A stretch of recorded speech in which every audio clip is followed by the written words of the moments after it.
नमस्कार दोस्तों, कैसे हैं आप लोग। मेरा नाम फराज कुमार है और मैं आप लोग के यहाँ पर रुक्मिणी प्रकाशन का किताब द प्लेटफॉर्म से जो है आपको वस्तुनिष्ठ समान विज्ञान पढ़ाऊँ, जो कि आपका ये जनरल साइंस का किताब है। ठीक है, और इसमें आपका सेट प्रैक्टिस करें। तो आज का सेट प्रैक्टिस करेंगे 30 नंबर। ठीक है, तो इसमें आपका without explanation only question answer होगा। ठीक है, तो आज का टेस्ट नंबर 30 होगा। ठीक है, तो पहला क्वेश्चन है बढ़ती चालकता कंडक्टिविटी का क्रम है। तो बढ़ती चालकता कंडक्टिविटी का क्रम क्या है?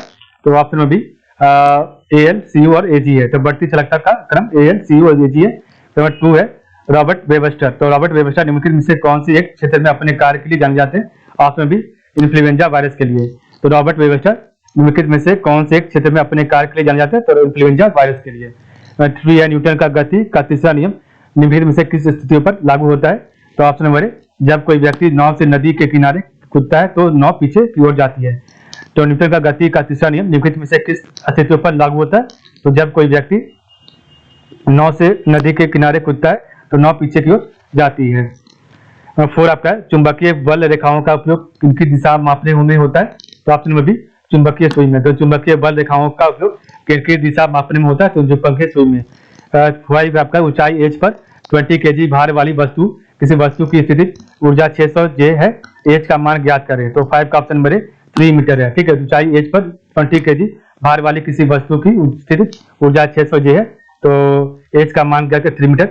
6 आपका हल्के नाभिकों को मिलाकर उनसे भारी नाभिक बनाने की क्रिया कहलाती है। तो हल्के नाभिकों को मिलाकर उनसे भारी नाभिक बनाने की क्रिया को कहलाती है। तो ऑप्शन नंबर संलयन कहलाते हैं। ठीक है, 7 आपका नाभिकीय प्रतिक्रिया न्यूक्लियर रिएक्शन में निम्न में से क्या संचित होता है? तो नाभिकीय प्रतिक्रिया न्यूक्लियर रिएक्शन में निम्न में से क्या संचित होता है? तो 7 का ऑप्शन नंबर डी उपरोक्त सभी केवल संवेग, केवल आवेश और केवल द्रव्यमान व ऊर्जा का योग। तो आपका तीनों रहता है। ठीक है, तो नाभिकीय प्रतिक्रिया में निम्न में से क्या संरक्षित रहता है? तो संवेग, आवेश और द्रव्यमान व ऊर्जा का योग रहता है। तो आपका 8 है निम्न रेडियोधर्मी क्षय में उत्सर्जित अल्फा व बीटा कणों की संख्या क्रमशः क्या है? तो 8 का ऑप्शन नंबर डी 8 और 6। ठीक है, कुछ आपका 9 है ऐसे तत्व जिनके रासायनिक गुण समान तथा भौतिक गुण भिन्न हो को कहते हैं। तो ऑप्शन नंबर सी अप्रूप कहते हैं। तो ऐसे तत्व जिनके रासायनिक गुण समान तथा भौतिक गुण भिन्न हो तो उसे अप्रूप कहते हैं। 10 आपका है एक उत्तल लेंस। तो एक उत्तल लेंस किसी सुई का वास्तविक और उल्टा प्रतिबिंब लेंस से 50 सेंटीमीटर की दूरी पर बनता है। यदि प्रतिबिंब का आकार वस्तु के आकार के बराबर हो तो सुई की लेंस से दूरी क्या होगी? तो ऑप्शन नंबर 10 का बी हो जाएगा 0.5 मीटर प्लस 0.5 मीटर।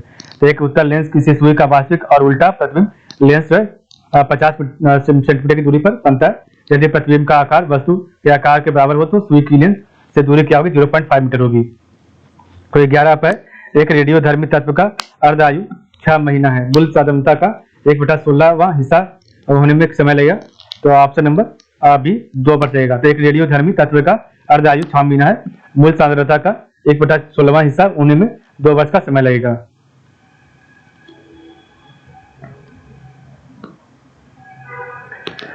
पूजा पाठ 12 है आवर्त सारणी में। तो आवर्त सारणी में द्वितीय आवर्त सेकंड पीरियड के तत्व कहलाते हैं। तो आवर्त सारणी में द्वितीय आवर्त के तत्व कहलाते हैं। तो ऑप्शन नंबर सी सेतु तत्व कहलाते हैं। फिर 13 है इनमें से कौन लुईस अम्ल नहीं है? तो इनमें से कौन लुईस अम्ल नहीं है? ऑप्शन नंबर सी NH3 आपका लुईस अम्ल नहीं है। 14 है आपका मिलान है। तो 14 का राइट आंसर ऑप्शन नंबर 3421 है। ठीक है, तो तापीय पैमाने तो आपका केल्विन। ठीक है, और विकिरण नियम आपका स्टीफन बोल्ट्जमान और जो है ऊष्मा का यांत्रिक तुलंकक जूल में। ठीक है, और ऊष्मा इंजनों का दक्षता कानों में होता है। ठीक है, कारणों में होता है। ठीक है, तो तापीय पैमाने आपका जो है केल्विन में, विकिरण नियम आपके जो है स्टीफन बोल्ट्जमान में, और ऊष्मा का यांत्रिक तुल्यांक जूल में, और ऊष्मा इंजनों की दक्षता कारणों में होता है। ठीक है, तो तापीय पैमाने केल्विन, विकिरण नियम स्टीफन बोल्ट्जमान, ऊष्मा का यांत्रिक तुल्यांक आपका जो है जूल में, ऊष्मा इंजनों की दक्षता कारणों में। 15 है नेवल एयर स्टेशन गरुड़ कहाँ पर स्थित है? तो नेवल एयर स्टेशन गरुड़ कहाँ पर स्थित है? तो ऑप्शन नंबर बी कोचीन में स्थित है। 16 नंबर है अपघटक किस पोषण स्तर के जीव हैं? तो अपघटक किस पोषण स्तर के जीव हैं? तो ऑप्शन नंबर 16 का डी पोषण स्तर 4 का जो है जीव है। तो आप घटक जो है पोषण स्तर 4 के जीव है।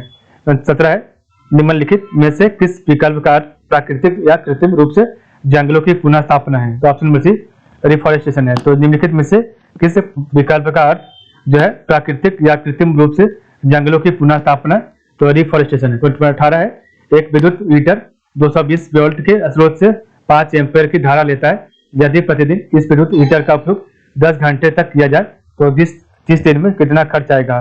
तो 18 का ऑप्शन भी 900 आएगा। ठीक है। क्वेश्चन आपका 19 है रक्त के वर्गीकरण की पद्धति किसने दिया था। तो रक्त के वर्गीकरण की पद्धति option number C Landsteiner ने दिया था। तो रक्त के वर्गीकरण की पद्धति लैंड स्टीनर ने दिया था। तो 20 है धमनियों में रक्त दाब सिराओं की तुलना में होता है। तो धमनियों में रक्त दाब सिराओं की तुलना में क्या होता है। तो ऑप्शन भी अधिक होता है। फिर आपका नेक्स्ट है 21 नर में परिवार नियोजन फैमिली प्लानिंग हेतु प्रयुक्त होता है। तो नर में परिवार नियोजन हेतु प्रयुक्त होता है। तो 21 का ऑप्शन नंबर वैसेक्टोमी में होता है। ठीक है। तो वैसेक्टोमी में होता है। 22 है प्रथम डिजिटल कंप्यूटर का विकास किसने किया था। तो प्रथम डिजिटल कंप्यूटर का विकास ऑप्शन नंबर सी IBM एवं हार्वर्ड विश्वविद्यालय ने संयुक्त रूप से किया था। 23 है किसके जारन में O2 की खपत और CO2 की मुक्ति बराबर होगी। तो किसके जारन में O2 की खपत और CO2 की मुक्ति बराबर होगी। ऑप्शन है ग्लूकोज में। 24 है इंटरएक्टिव। तो इंटरएक्टिव प्रोसेसिंग के अंतर्गत नहीं आता। इंटरएक्टिव प्रोसेसिंग के अंतर्गत नहीं आता। तो option number D batch processing नहीं आता। 25 है स्टार्च एक है। तो ऑप्शन नंबर सी पॉलीसेकेराइड्स है। तो स्टार्च आपका पॉलीसेकेराइड्स है। ठीक है सेकेराइड्स। तो इस प्रकार हम देखा आज का वीडियो। तो आज के लिए बस इतना ही। आप लोग का बहुत बहुत धन्यवाद। कल हमारा जो है टेस्ट सीजन 31 होगा। तो आज के लिए बस इतना ही। आप लोग का बहुत बहुत धन्यवाद।